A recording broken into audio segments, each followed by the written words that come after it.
Check again. 1, 2, 3, 4, 5. You're good?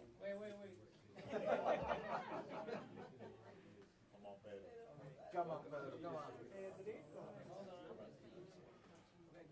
1, 2, 3, 4, 5.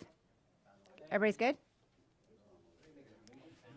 And can we get that sheet for the WeTransfer set up to the front, please? Okay.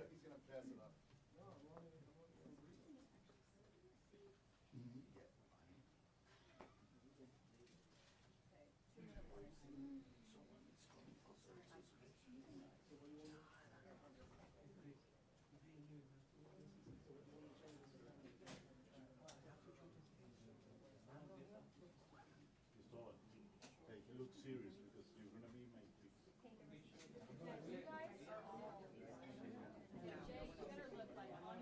Exactly. Don't check our Oh, yes. Pass it around. Okay, thank you. Thank you.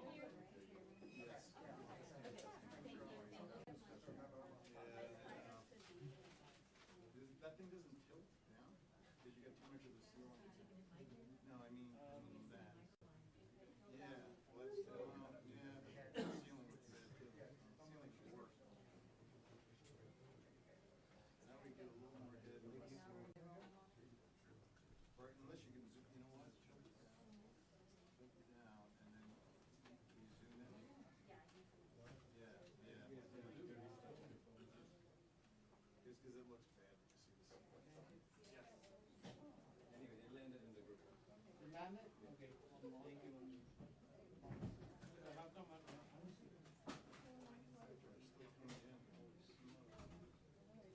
Maybe you're not downloading it. You're way behind. Somebody should call the fire. Oh, I said. I got it. Thank you. Thank you, everyone. She's doing the live test.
Test, check.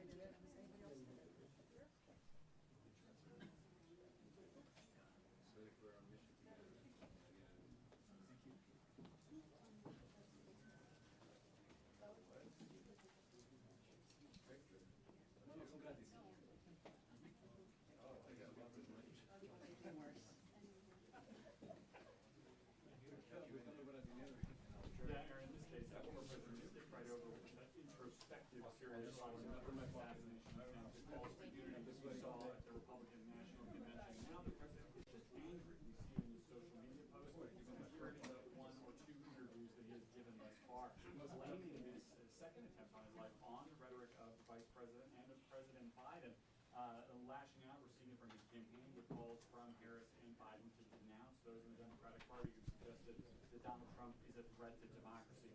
No calls for unity here. No kind of broader message of turning things down across the country. It's anger and focus on the top of the Democratic ticket from Donald Trump.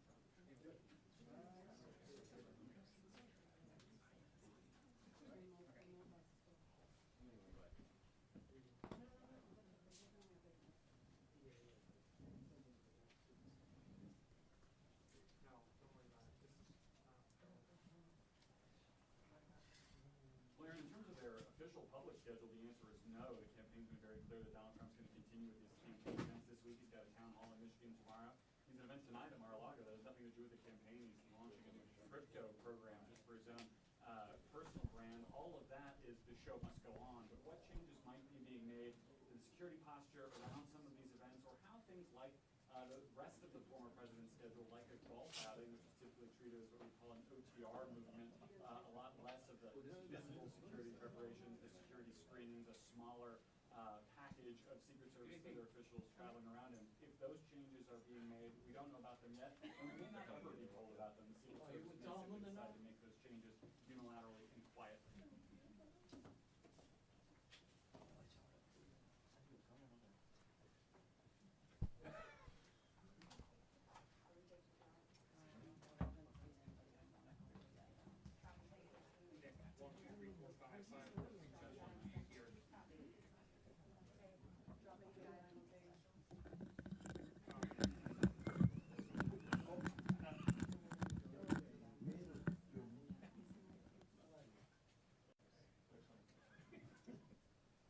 Okay, here we go. All right, here we go. They're walking out. Heads up, guys. Heads up.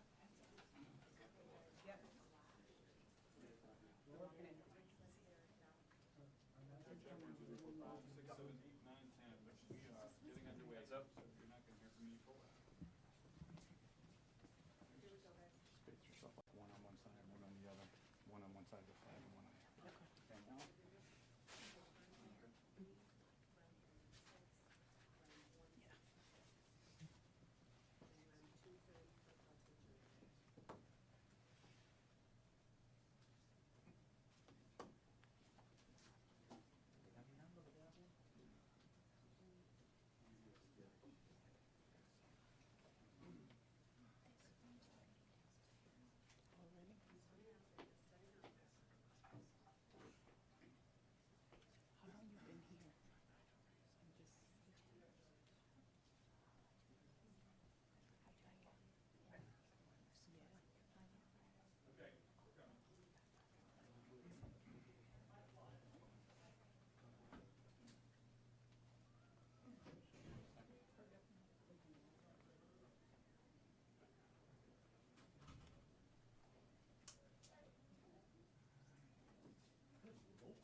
There was gonna be some room in here. If I'd have known that, we'd have gone to a bigger area.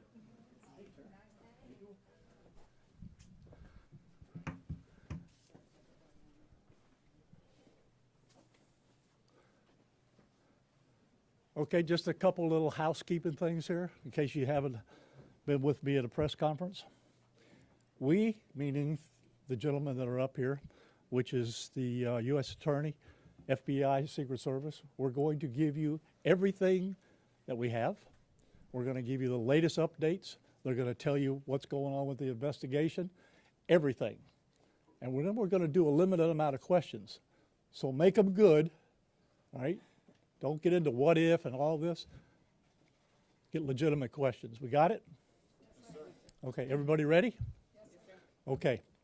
We're here today to give an update on the investigation in regards to the incident at Trump International. With me is the U.S. Attorney, the FBI, and the Secret Service. Just to give you a little information, as you well know, the road down there on Summit is still blocked off.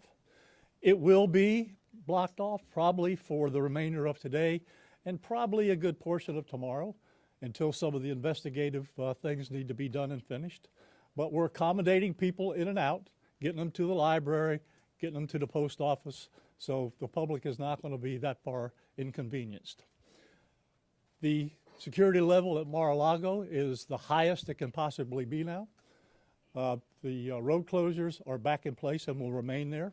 The checkpoints are in place. And my commitment to the Secret Service is to give them every possible resource from PBSO. Once they determine the level of security that they need, they will get all the resources possible. So having said that, I'll let you talk to the U.S. Attorney. Thank you, Sheriff.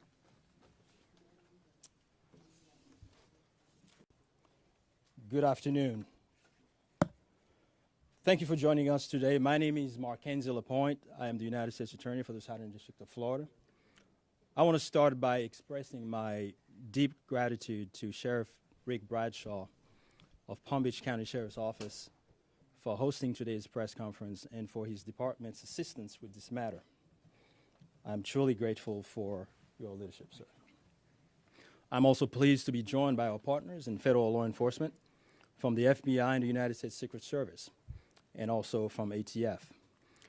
Joining us today for comments and announcements are Special Agent in Charge Jeffrey B. Veltri of the FBI Miami Field Office, and Acting Director of the U.S. Secret Service, Ron Rowe. I want to also thank the men and women in law enforcement who have been working around the clock in the initial phase of this ongoing investigation. Our partners include federal and local authorities who effectuated the apprehension of the defendant and have aided in ensuring federal charges were filed against him this morning.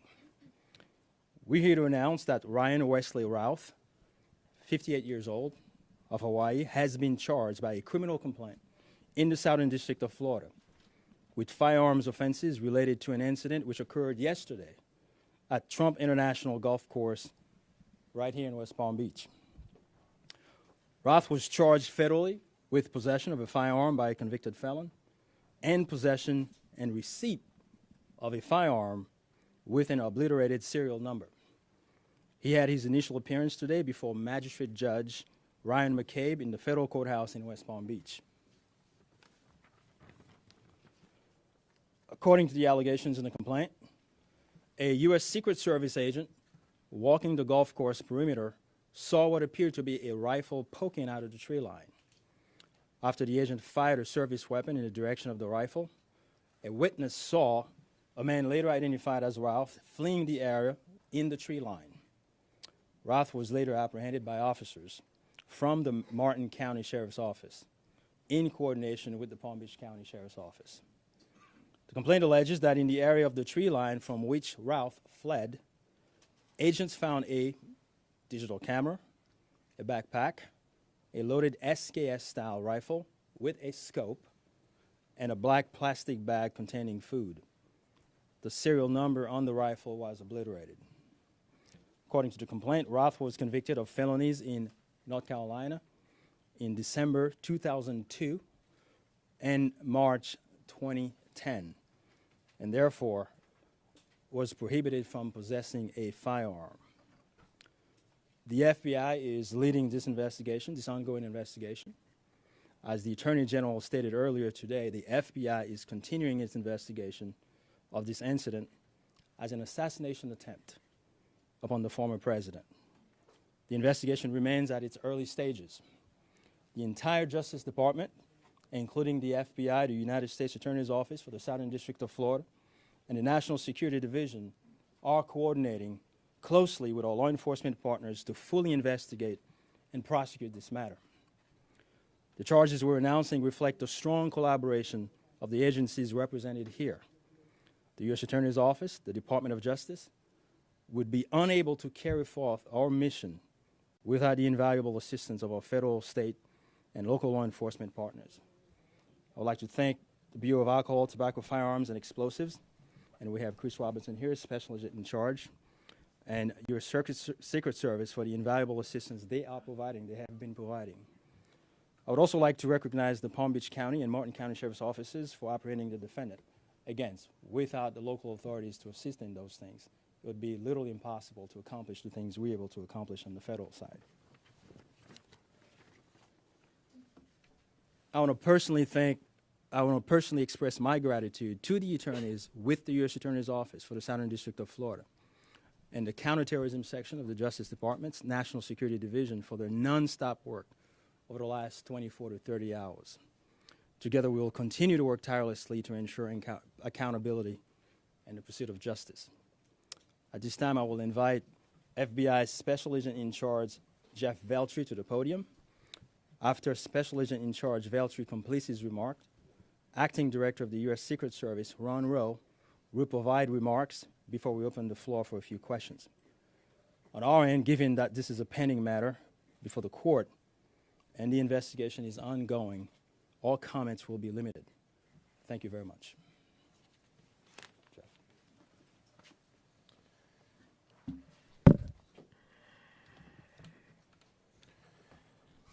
Good afternoon. For a quick introduction, my name is Jeffrey Veltri, FBI Special Agent in charge for the Miami Field Office. The FBI immediately responded to the scene here in West Palm Beach, Florida, and we are investigating this matter as an apparent assassination attempt of former President Trump. We view this as extremely serious and are determined to provide answers as to what led up to the events which took place. I want to emphasize we're just a little over 24 hours into this investigation, so we're going to provide as much as we can publicly while our investigation is still ongoing. We must also stress that the United States Attorney's Office is pursuing charges, and that limits some of the details that we can discuss publicly. Yesterday afternoon, Martin County Sheriff's Office took custody of Ryan Routh, and he was transported back to Palm Beach County Sheriff's Office. Our FBI agents then attempted to interview him, and he invoked his right to an attorney. In the last 24 hours, the FBI and our partners have been dedicated to investigating the incident and utilizing all available resources. These efforts have included our investigative team and the United States Attorney's Office for the Southern District of Florida, in conjunction with DOJ's National Security Division, are actively working hand in hand to pursue and subsequently execute search warrants. Thus far, the warrants include a video recording device, subjects' cellular devices, a vehicle, and other electronic devices located at previous known addresses. We are coordinating with the United States Secret Service to complete numerous interviews of agents on scene. We have also interviewed 7 civilian witnesses at the scene, and that is just the beginning. Our FBI's Honolulu and Charlotte field offices have initiated interviews of several family members, friends, and former colleagues of the subject. FBI has deployed several specialty teams and assets from FBI headquarters and our lab division in Quantico to include evidence and critical incident response personnel. The evidence response team is collecting and processing multiple evidentiary items. These range from the rifle, which is an SKS model with a scope and obliterated serial numbers, to 2 bags, the subject's electronics, and what appears to be ceramic tiles. DNA has also been collected from those items, which are being sent to Quantico for testing. We will also process the subject's vehicle for evidence. The Cellular Analysis Survey Team, what we refer to as CAST, conducted thorough analysis of the subject's cellular device locations. The CAST analysis aligns with witnesses' account of the subject's presence at the scene both before and around the time of the incident on September 15th. More specifically, we're continuing to conduct analysis and will be compiling the subject's movements in the days and months leading up to September 15th. Cellular data shows that the subject was in the vicinity of the golf course roughly 12 hours before the engagement with the United States Secret Service. Our investigative teams conducted a neighborhood canvass in an effort to collect and obtain relevant video footage. The subject had an active online presence, and we are going through what he posted and any searches he conducted online. In addition, we're going through media reports and public statements he made that he wanted to recruit Afghan soldiers and others to fight for Ukraine. The FBI has sent multiple requests to companies for returns on the subject's phone and social media accounts. We received several returns and are waiting on additional responses from other companies as well. Our investigative team is completing analysis of the returns and actioning leads as needed, and we anticipate continuing until the FBI knows the full totality of the subject's social media presence. By way of his background, in 2002, as the United States Attorney mentioned, the subject was charged and convicted in North Carolina for possession of a weapon of mass destruction.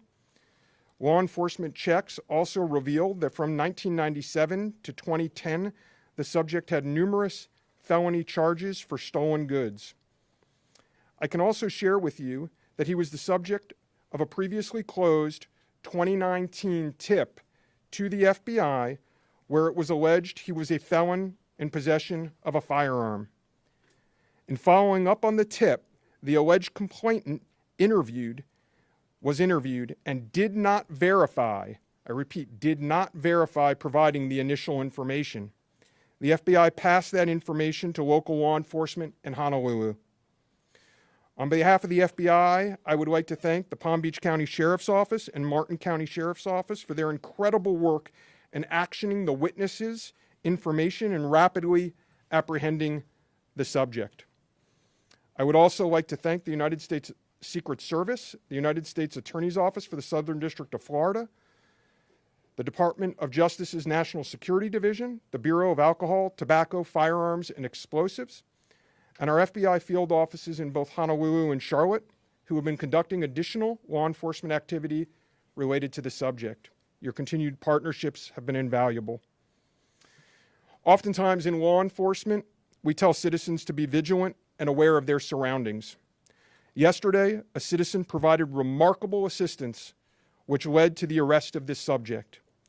We appreciate the public's diligence in passing potential tips and information regarding the subject and this incident to the FBI. If you have any information, please call 1-800-CALL-FBI or go online to tips, that's tips.fbi.gov. With that, let me turn it over to the United States Secret Service Acting Director, Ron Rowe. Good afternoon, everybody. Yesterday afternoon, this country was reminded of the heightened and dynamic threat environment the United States Secret Service and its protectees face on a daily basis. Immediately following the assassination attempt of former President Donald J. Trump on July 13th, the Secret Service moved to increase assets to an already enhanced security posture for the former president. In the days that followed, President Biden made it clear that he wanted the highest levels of protection for former President Trump and for Vice President Harris. The Secret Service moved to sustain increases in assets and the level of protection sought. And those things were in place yesterday. At approximately 1:30 p.m., former President Trump was playing golf during an off-the-record movement to the Trump International Golf Course. A Secret Service advance agent supporting the front edge of the agency's layered approach to protection encountered an individual attempting to secrete himself in the woodline. This happened, the alleged gunman was on the public side of the fence near the 6th green. A layered approach of security is integral to the Secret Service's protective methodologies, and it's also the key to our success. As former President Trump was moving through the 5th fairway across the course and out of sight of the 6th green, the agent, who was visually sweeping the area of the 6th green, saw the subject armed with what he perceived to be a rifle and immediately discharged his firearm. The subject, who did not have line of sight to the former president, fled the scene. He did not fire or get off any shots at our agent. With reports of gunfire, the former president's close protection detail immediately evacuated the president to a safe location. The protective methodologies of the Secret Service were effective yesterday. The former president's protective apparatus allowed for the early identification of the threat and led to a safe evacuation. The increased assets directed by President Biden were in place yesterday. These included the counter-sniper team elements, counter-surveillance counter-surveillance agents on the exterior, counter-assault teams partnered with local tactical assets from the Palm Beach County Sheriff's Office, and counter-unmanned aerial system elements. All of these entities were present yesterday. And while all of these assets were in place, as I've said publicly, we must satisfy the basic requirements of the Secret Service's protective methodologies. In partnership with local law enforcement, we did just that.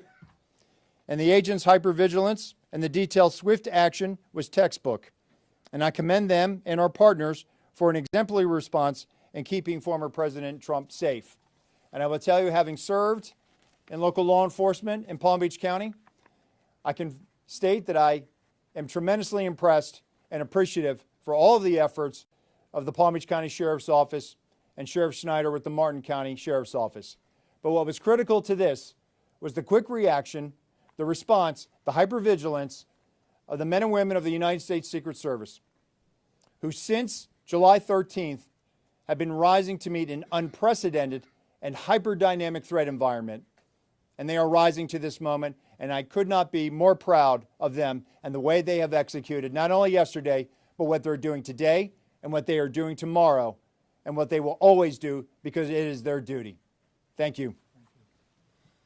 Okay. All right.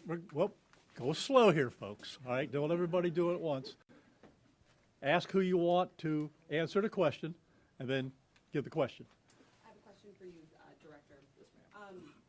Is there any evidence to suggest that the suspect knew that Donald Trump would be on the golf course at that time? And was the golf course searched thoroughly before the former president's arrival? So at this time, it was an off-the-record movement, meaning it was not on the former president's official schedule. And what I go back to is the layered approach. The elements and the methodologies of the Secret Service. There was a front element. It did its job in sweeping ahead of the president. That's what identified this individual who was in that wood line. And the swift action of that agent doing his job, pushing out ahead, sweeping while the president was behind him several hundred yards and several holes away, out of sight from the gunman, did his job. And that was what alerted the detail, and the swift action is what triggered that. First question, was there any evidence to suggest that the suspect knew that Donald Trump was going to be on that golf course at that time? Based on what I know now, and it's an active investigation, I don't have any information on that. Director, was this? Well, Terry Parker. How many times did your agents go around the perimeter and scope out the golf course during the 12 hours that this guy was holed up in the shrubbery? So this was an off-the-record movement. It wasn't a site that was on his scheduled, it wasn't part of his schedule. So there was no posting up of it because he wasn't supposed to have gone there in the first place. Director, let me ask you about the Secret Service. Garrett Haig. Have you briefed former President Trump on your findings so far, and has his campaign asked for any changes in his security going forward after yesterday? So, sorry. So I've had a conversation with the former president. We've explained and we've worked with the campaign. The president is aware that he has highest levels of protection that the Secret Service is providing him. Director, we constantly evaluate based on threat. And yesterday what we show is that our agents and our protective methodologies, and there's a lot of tactical assets in place, things that have been put in place as a result of what happened 60 days ago, those elements are working, and that demonstrates the redundancies that we have. And so we constantly evaluate. We'll of course, look at this and see what lessons learned from it. But as of right now, we are constantly evaluating that threat. And if we need to ratchet up additionally, we will. Yes, sir. Do we know when Ralph arrived in Florida in general, when he arrived in Palm Beach, the area? That's a question probably for the FBI. If he's been at the golf course prior to this scoping it out. We're in the process of collecting a lot of evidence, and that will be part of that investigation to determine his whereabouts going back quite some time. do you have any detail on where he might have gotten the gun? That's part of the investigation as well. Again, that's going to be a little bit challenged until we're able to determine the serial number on that gun. So we're hopeful to be able to do that. We're still looking into that. The sheriff mentioned about the highest level of protection, that they would lock down the golf course. Was that a miscommunication then, being that President Biden ordered the highest level of protection? Do you want to take this, Sheriff? No, go ahead. Okay. So here's the deal. When it comes to Secret Service protection, we provide the highest level. So, for example, yesterday, counter-assault team elements. I'm not going to go into the number of personnel that we have out there, but we have the highest levels from Secret Service. When we work with the Palm Beach County Sheriff's Office, like, for example, yesterday, during that emergency action response, we had their local tactical team assets partner with our local tactical team assets. We had their helicopter up in the air, providing us 360 and situational awareness of the overhead for any, if there were any potential threats coming at us. So what we did yesterday was exercise our emergency plan based on the number of tactical assets and the highest level of protection that we are providing. The sheriff and I have talked. Now, clearly, when you go down Southern Boulevard right now and you try to get over to Palm Beach and you see the robust presence that's existing outside of Mar-a-Lago, the heavy uniform presence, the additional assets of the Secret Service. And for those of you that were here in 2017, when the president was in office, when you look at that footprint now and you look at it today, there's not much difference there. There is heavy uniform presence out there. And again, what I go back to is yesterday was an off-the-record movement, off the record. And the president wasn't even really supposed to go there. It was not on his official schedule.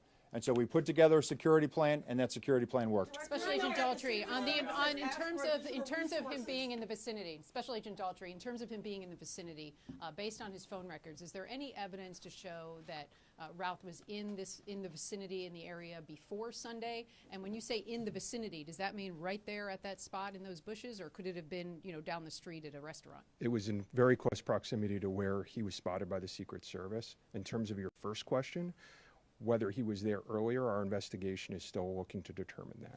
Right, whoa. We're going to do two more. You get one. Thank you. All right? Only two more. You get one. Okay, we understand that the Secret Service has asked Congress for additional resources since the Butler rally. Have you received those resources yet? So thank you for that question. So we are working. Look, the Secret Service operates under a paradox of zero-fail mission, but also that we have done more with less for decades. And this goes back many decades, right? What I can tell you is that we have immediate needs right now, and we have great support, not only from President Biden, and you saw his public statement today, where he said that he's going to direct his staff to make sure that the Secret Service has the resources it needs. We're having fantastic conversations with members of Congress. I've been up to the Hill last week. We are continuing to have those conversations, but the long and short of it is this. Coming out of Butler, I have ordered a paradigm shift. The Secret Service's protective methodologies work, and they are sound, and we saw that yesterday. But the way we are positioned right now in this dynamic threat environment, it has given me guidance to say, you know what, we need to look at what our protective methodology is. We need to get out of a reactive model and get to a readiness model. There could be another geopolitical event that could put the United States into a kinetic conflict or some other issue that may result in additional responsibilities and protectees of the United States Secret Service. And so we are working, we are making information available to all of our partners. And I just want to say that the commitment of Congress to the Secret Service throughout the years has been tremendous. And we will continue to work with them and Secretary Mayorkas, whose support in making sure that we're getting what we need has been phenomenal.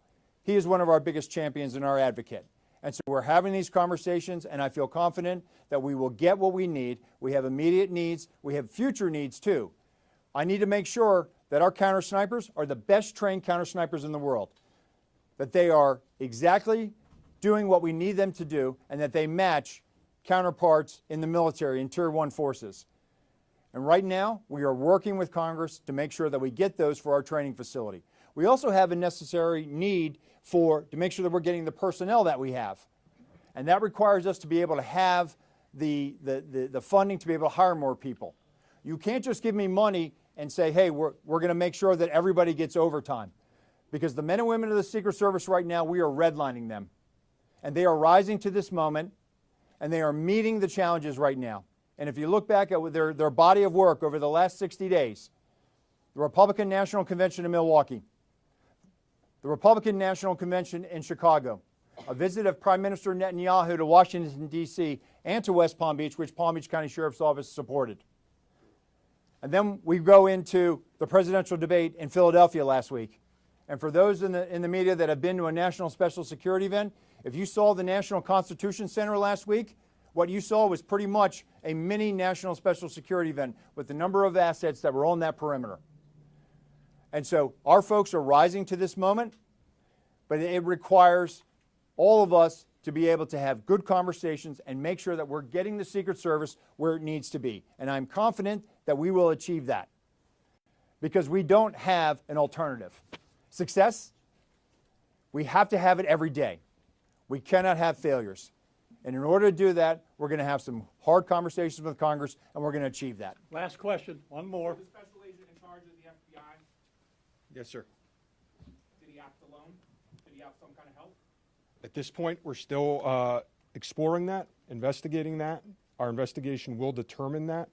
We do not have information that he's been acting with anyone else at present. Do we know how long he's been in Florida when he arrived? Oh, you snuck one in there. At this point, Our investigation is still determining that. Thank you.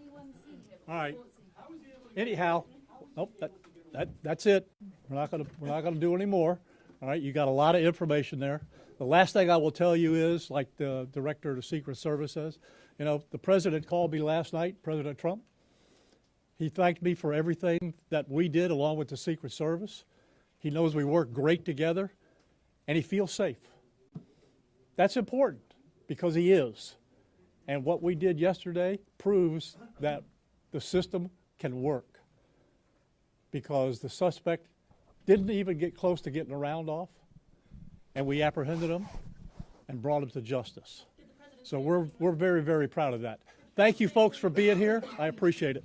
Sheriff, one more time for the record. How do you pronounce his last name, Sheriff? Is it Ruth or Ralph? I've heard both. I say Ralph, but you say tomato, I say tomato.